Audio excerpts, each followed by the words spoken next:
पैर और कमर के दर्द से कराहते हुए विमला देवी अपने बेटे के कमरे से निकलने का इंतजार कर रही थी कि वह अपने कमरे से निकले और वह अपनी बात अपने बेटे के सामने रखें, क्योंकि बहू तो बहू ही है। वह तो उनकी बात ही नहीं सुनती। उनके मन के एक क्लास थी कि जिस बेटे को उन्होंने 9 महीने कोख में रखा है, उसे पालने में इतनी परेशानियां उठाई है, कम से कम यह तो उनकी परेशानियों को समझेगा। इसी आस में बैठी हुई थी, क्योंकि विमला देवी को अपने सीढ़ियों के नीचे छूटे हुए छोटे से जगह में सड़ा सप्लाई लगाकर स्टोर रूम का रूम दे दिया था।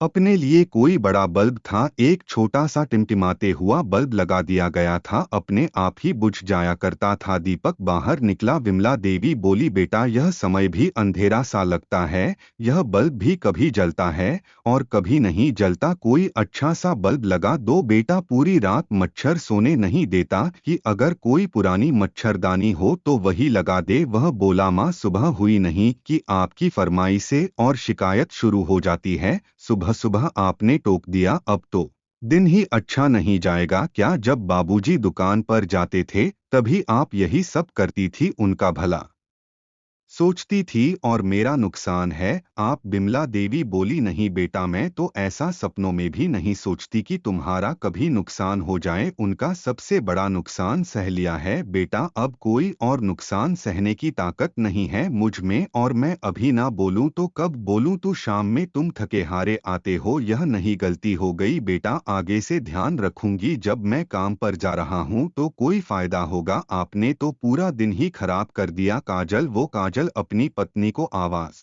लगाया। काजल बोली, हाँ हाँ आ रही हूँ। अरे मैं तो सोचिया चले गए होंगे, माँ का दुखड़ा भी सुन लेना। जाते हुए इन्होंने मुझे टोक दिया, अब न जाने आज धंधे में नुकसान होगा कि क्या होगा। इतना कहकर दीपक के जाते ही काजल विमला जी से बोली, क्यों मांगी, अपने बेटे का सुख देखना पसंद नहीं है क्या? आपको सुबह होता नहीं कि आपका किचकिच शुरू हो जाती है? ना जाने 1 महीना कब कटेगा। जेठानी जी को घर भेज दो, क्या परेशानी हो जाती है? और इन सीढ़ियों के नीचे भी कितना अंधेरा है, अंधेरे की वजह से मच्छर भी बहुत ज्यादा काटते हैं मुझे। बच्चों के कमरे में ही एक कोने में जगह दे देती तो कम से कम अकेले नहीं रहती। काजल बोली, शुक्र मनाइए कि सीढ़ियों के नीचे जगह मिली है, वरना दरवाजे के बाहर जगह मिलती और मैं आपको अपने बच्चों के कमरे में रखूंगी तो मेरे बच्चे कैसे पढ़ेंगे? चुपचाप यही पड़ी रहो, अगर कोई पुराना बल्ब मिलेगा तो मैं लगा दूंगी, अब मुझे तुम पीछे से आवाज मत लगाना। इतना कहकर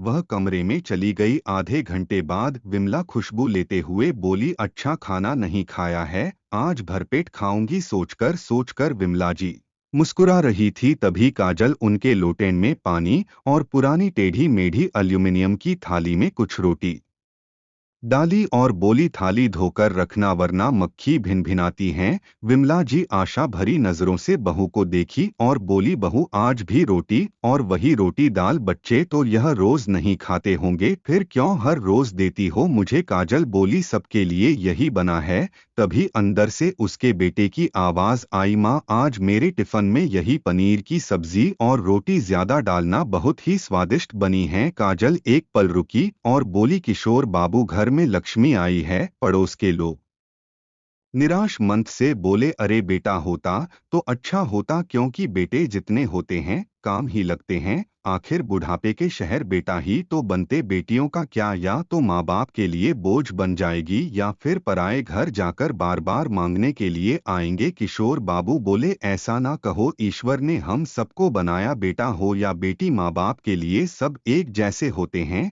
बशर्ते उनके लिए भी माँ बाप के मन में वैसे ही भावना हो। समय धीरे धीरे बीतने लगा। बड़ा बेटा पंकज कॉलेज की पढ़ाई खत्म किया, उसे नौकरी में कोई दिलचस्पी नहीं थी। उसके 2 साल बाद दीपक भी अपनी पढ़ाई पूरी खत्म करके कुछ साल बाद पंकज की शादी पायल से हो गई, जो एक पैसे वाले घर से थी, और दीपक की शादी अपनी पसंद की लड़की काजल से की। शुरू शुरू में तो दोनों बहू में दोनों दंपति की बड़ी देखभाल की और नंद से भी बड़ा प्रेम। जाते समय बिता। 2 साल बाद किशोर बाबू ने अपनी बेटियों ममता की शादी एक साधारण से परिवार में कर दी। बेटी पिता के फैसले से बहुत खुश थी, हंसी खुशी सब रह रहे थे। किशोर बाबू और विमला देवी अपने जीवन से पूर्ण तक खुश थे, परंतु अब कहाँ है किसी ने अपनी खुशी को अपनी ही नजर लग जाती है। ना जाने यह बात हुई कि कारोबार में अचानक से घाटा होने लगा। किशोर बाबू को समझ में नहीं आ रहा था कि आखिर कारोबार में घाटे का कारण क्या है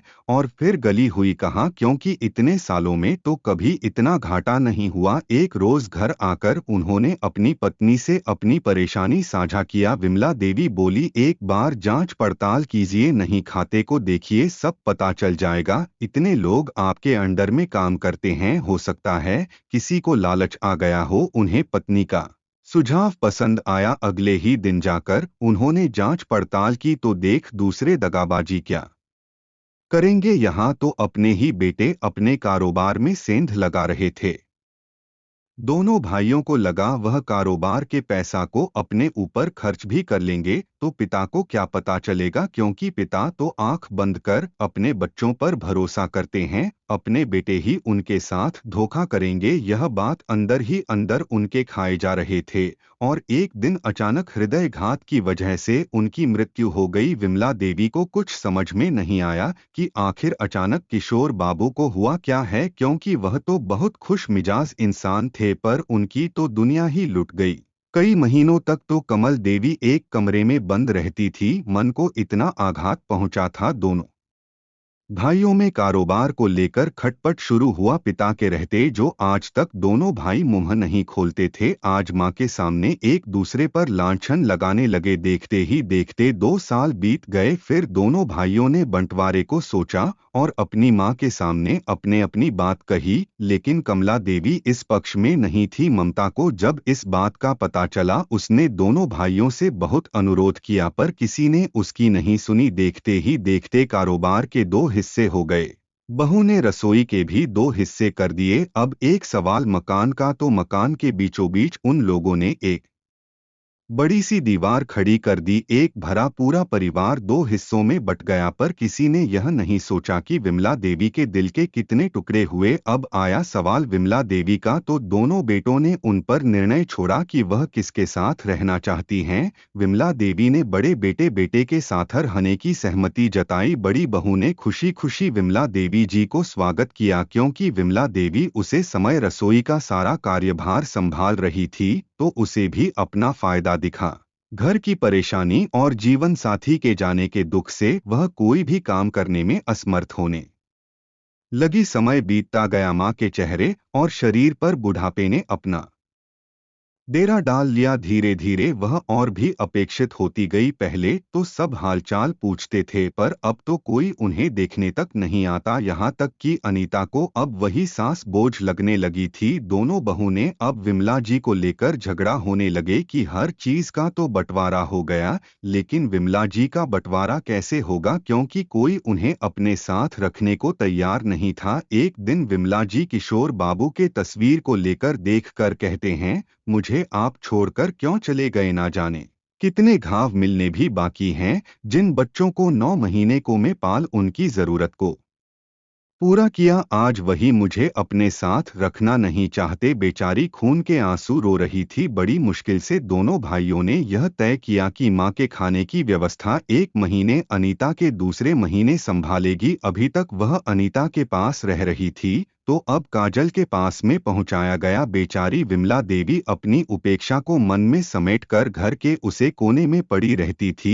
अपनी टेढ़ी मेढ़ी थाली लेकर बेचारी तीनों टाइम दरवाजे की तरफ निहारती रहती कि जब कुछ खाने को मिले तो इस पेट की आग को शांत करें। यही सब सोकर एक दिन विमला देवी दरवाजे की तरफ निहारे रही थी, तभी दरवाजे की तरफ से किसी के आने की आहट हुई। जब देखा तो उनकी आंखों में चमक बढ़ गए। सामने से ममता आई और मां की हालत देखकर अपने आंसू को रोक ना सके और बोली, मां कब से कह रही हूं मेरे साथ चलो, कम से कम वहां 2 वक्त का खाना तो मिलेगा। आप जानते हैं यहाँ रहकर आपकी सेवा नहीं कर सकती, क्योंकि यहाँ कोई मुझे पानी के लिए भी नहीं पूछेगा, और फिर मैं अपने बच्चों और अपने परिवार को छोड़कर यहाँ कितने दिन तक रह सकती हूँ। विमला देवी अपने उसूलों के खिलाफ नहीं जा सकती थी, इसलिए बेटी के साथ नहीं गई। बेटी घंटे 2 घंटे माँ के पास बैठी, कुछ खाने पीने के उन्हें दे देती और फिर वापस अपने घर चली जाती है।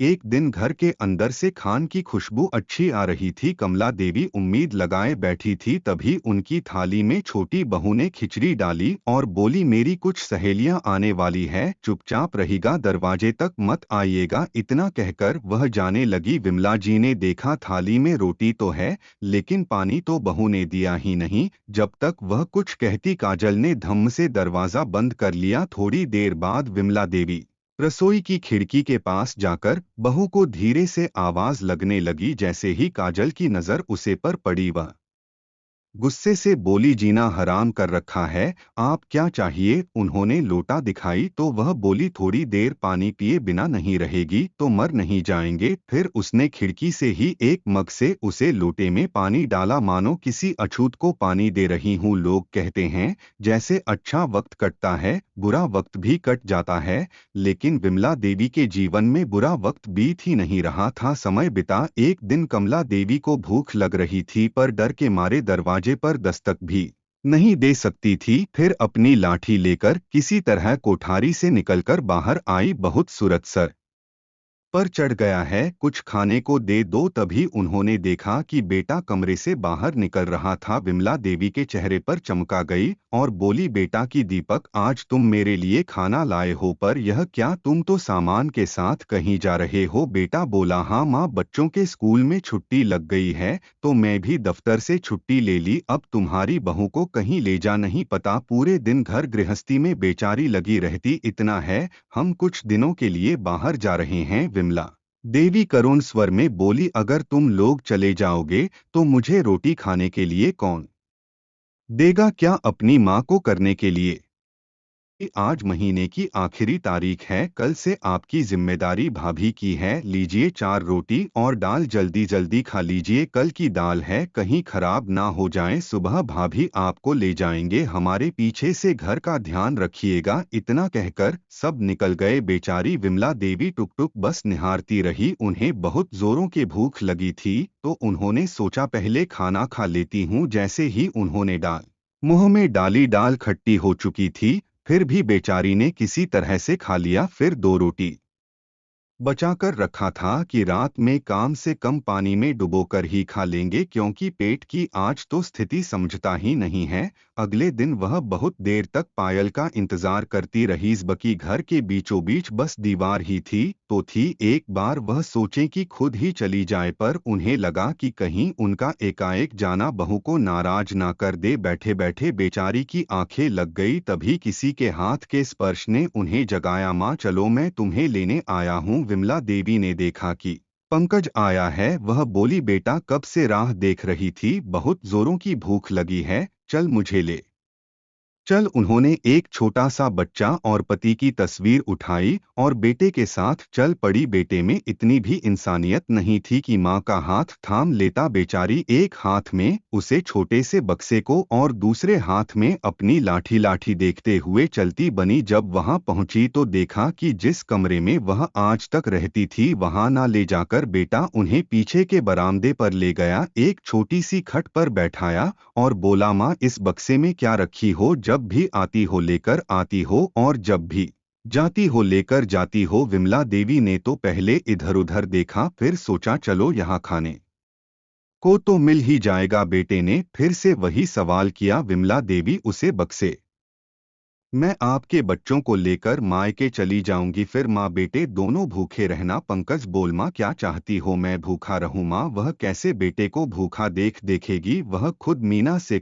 से अपना बच्चों की एक समय की भूख भी बर्दाश्त नहीं कर पाएगी। यह सोचकर विमला देवी ने वह बक्सा आगे किया और बोली, नहीं बहू मुझे मत खाना देना, पर मेरे बच्चे को भूखा मत रखना। यह लोग बक्सा देख लो। तभी अचानक दरवाजे पर दस्तक हुई। बहू ने देखा कि माँ से मिलने उनकी बेटी ममता आई हुई है। उसे देखकर बहुत तपाक से बोली, आपको ऐसी कौन सी गंध लग जाती है? जब भी कुछ लेने देने की बात होती है आप जरूर चली आई। ममता बोली, मैं तो बस मन से मिलने आई हूँ। माँ, उमा कहाँ हो? इतना कहते हुए बेटी को आश्चर्य हुआ, क्योंकि दोनों भाभी कुछ ऐसा हमेशा ही करती थी। बहन को देखकर भाई हैरान हुआ तो ममता बोली, भैया आप माँ के बक्से के साथ क्या कर रहे हैं? जैसे ही खोला सब हैरान थे। इस बक्से में तीनों भाइयों के कुछ कपड़े, कुछ तस्वीरें और कुछ रोटियां रखी हुई थी। यह देखकर बेटी की आंखें भर आई और बोली,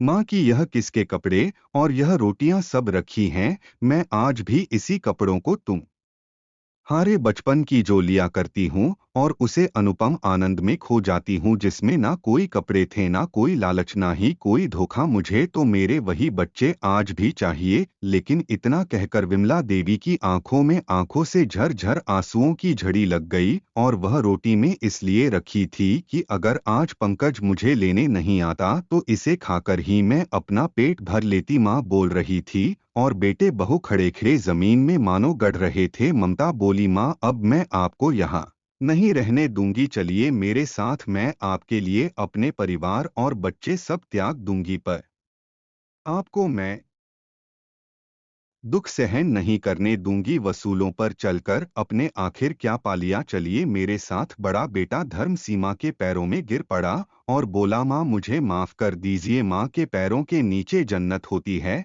पर मैं जीती जाती माँ को नर्क में जैसा जीवन दिखाई। भगवान, मुझे कल को अगर मेरे बच्चे मेरे साथ ऐसा व्यवहार करेंगे तो मैं इस लायक हूँ, आखिर जो मैं करूँगा वही तो पाऊंगा। अनीता सास के पैरों को पकड़कर माफी मांगने लगी और बोली, माँ जी सच में हमें माफ कर दीजिए, आपके जैसा विशाल हृदय मेरा कभी नहीं हो पाएगा। हमने आपके साथ ऐसा व्यवहार किया, फिर भी अपने हमेशा हमेशा आशीर्वाद दिया। मैं आपको कहीं नहीं जाने दूंगी, बस एक बार भरोसा करके देखिए। माँ की सबकी आंखें नमती। कमला देवी बोली, कोई बात नहीं बेटा, फूल तो बच्चों से ही हो जाती है। माँ का काम होता है उसे सही रास्ते पर लाना और माफ कर देना। आखिर माँ होती किस लिए है? कमला देवी ने सबको गले लगा लिया। बड़े बेटे ने बड़ी इज्जत के साथ कमला देवी को गोद में उठाकर एक अच्छे से कमरे में ले गया और बोला, माँ यह घर आपका है, आपको जहाँ इच्छा हो रही है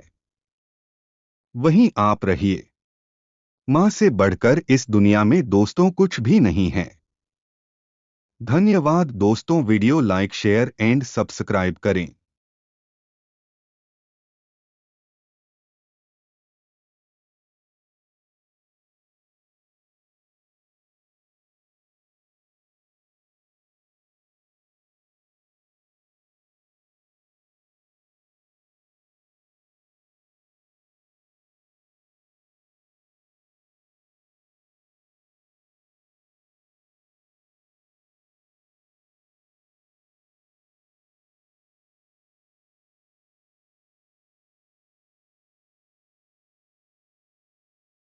दुख सहन नहीं करने दूंगी, वसूलों पर चलकर अपने आखिर क्या पा लिया, चलिए मेरे साथ। बड़ा बेटा धर्म सीमा के पैरों में गिर पड़ा और बोला, माँ मुझे माफ कर दीजिए। माँ के पैरों के नीचे जन्नत होती है, पर मैं जीती जाती माँ को नर्क में जैसा जीवन दिखाई। भगवान, मुझे कल को अगर मेरे बच्चे मेरे साथ ऐसा व्यवहार करेंगे तो मैं इस लायक हूँ, आखिर जो मैं करूँगा वही तो पाऊंगा। अनीता सास के पैरों को पकड़कर माफी मांगने लगी और बोली, माँ जी सच में हमें माफ कर दीजिए, आपके जैसा विशाल हृदय मेरा कभी नहीं हो पाएगा। हमने आपके साथ ऐसा व्यवहार किया, फिर भी अपने हमेशा हमेशा आशीर्वाद दिया। मैं आपको कहीं नहीं जाने दूंगी, बस एक बार भरोसा करके देखिए। माँ की सबकी आंखें नमती। कमला देवी बोली, कोई बात नहीं बेटा, फूल तो बच्चों से ही हो जाती है। माँ का काम होता है उसे सही रास्ते पर लाना और माफ कर देना। आखिर माँ होती किस लिए है? कमला देवी ने सबको गले लगा लिया। बड़े बेटे ने बड़ी इज्जत के साथ कमला देवी को गोद में उठाकर एक अच्छे से कमरे में ले गया